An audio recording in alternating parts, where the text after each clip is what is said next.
第四條，咁第四條咧，佢就而家同你講啦，AC 垂直波多，咁就要你求 x 同 theta 啦。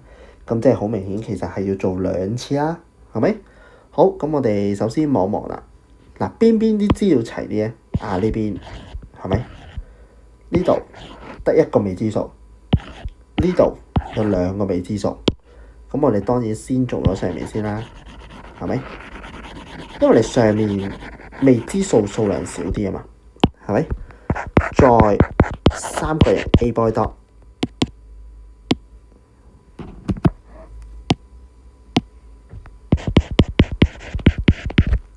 好啦，咁咧我哋就望一望啦。咦 ？X 係咩邊啊？佢係鄰邊喎。A boy 係咩邊啊？佢係斜邊喎，鄰斜。咁所以咧佢係 cosine。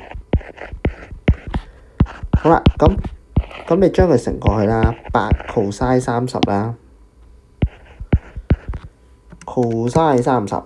好啦，咁呢個咧，咁我哋就需要話俾人聽咧，佢個數咧，答案咧就會係6.93。咁當然一樣啦，我哋就攞多幾個位，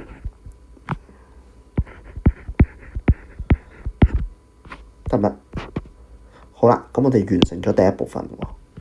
跟住啦，第二部分我哋望一望，今次咧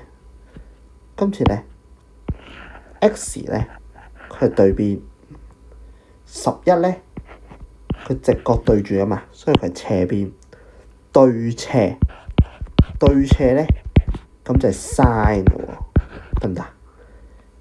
今次有兩個未知數喎，唔係嗱，頭先 X 係計咗噶嘛，6.9280323，係咪？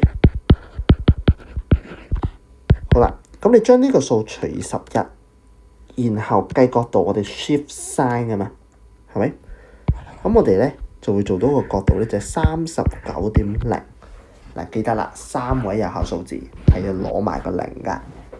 嗱，咁呢條就係咁樣啦，分開兩次做，你要自己揀清楚 sin、cosine 定係 tangent。